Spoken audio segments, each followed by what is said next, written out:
Hi, it's Jody Medell, Doctor of Physical Therapy and Transformational Coach.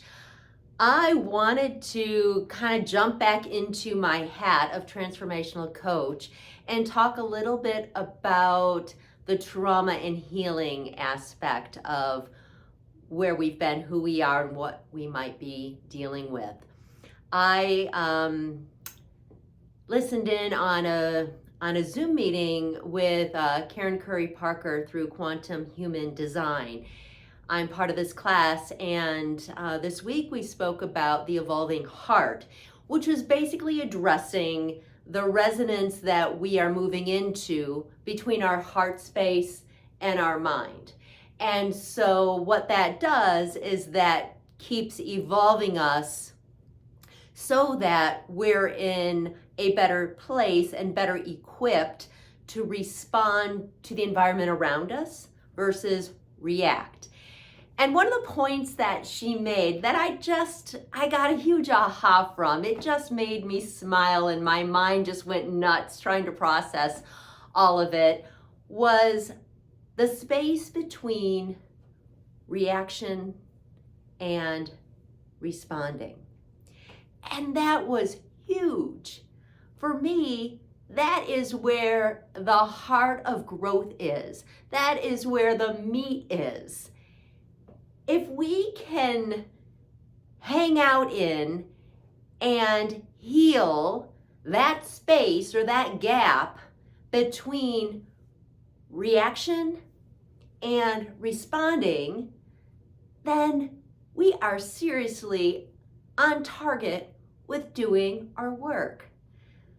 Because if we can catch ourselves falling into reaction, which is the hardwired quick response, which is created, especially if we have a traumatic history, created by that inner critic, and we fall into that quick fight or flight response, whatever it is for us, but that automated system, if we just become subservient to that and react, we are staying in this 3D reality of black and white, of right and wrong, of us versus them.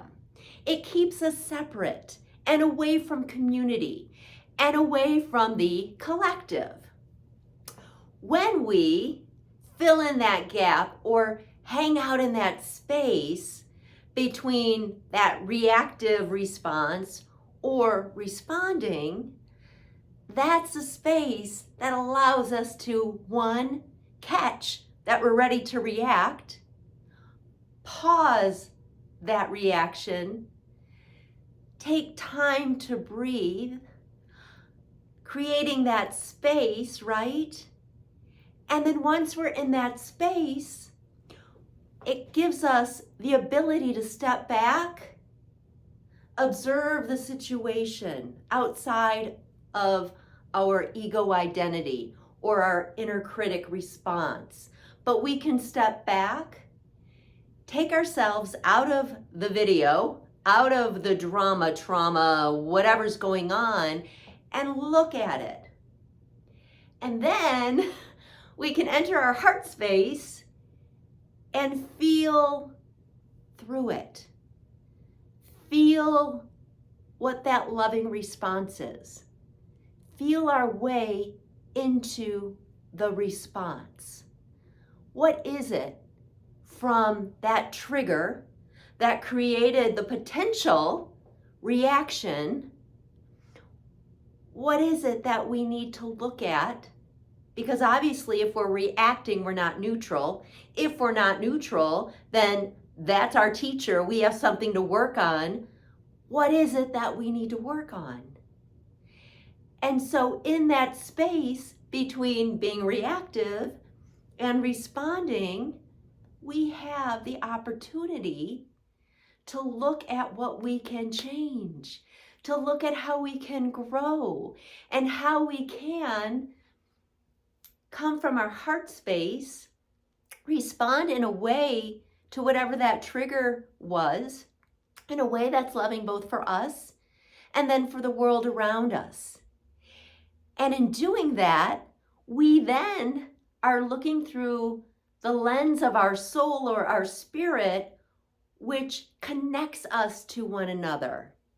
Instead of us being in opposition to one another, it allows us to look at what's going on and how can we respond in a loving way that serves all of us and all of our needs and raises all of us in vibration of love.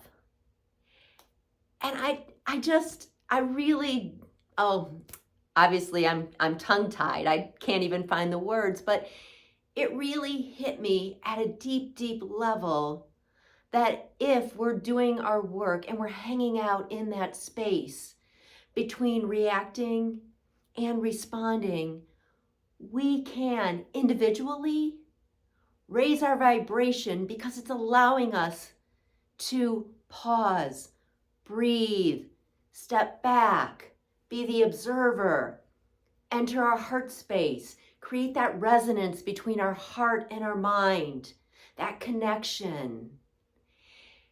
And respond in a way from our heart that brings our vibration up, connects us with the whole, and brings the collective up.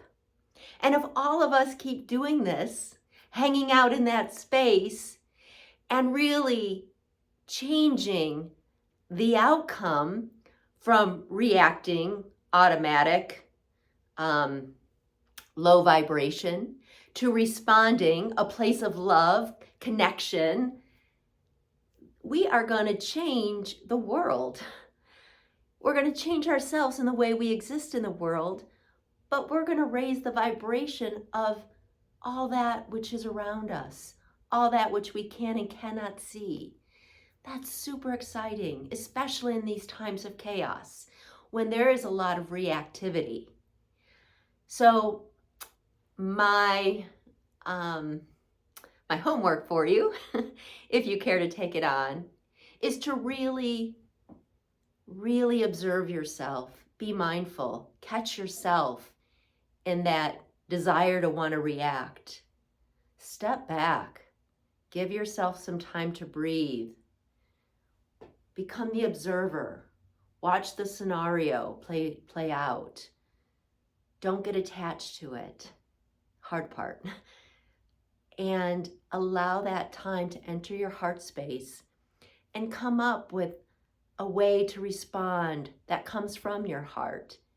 And again, is loving both for you and for the world around you. Oh, it'd be such a great way to live in 2025 that way. So anyway, thanks for listening. I really got excited about just that space in between and what we can do to hang out there and grow from that space. Have a great day. I'll be here soon with more stuff. All right, bye.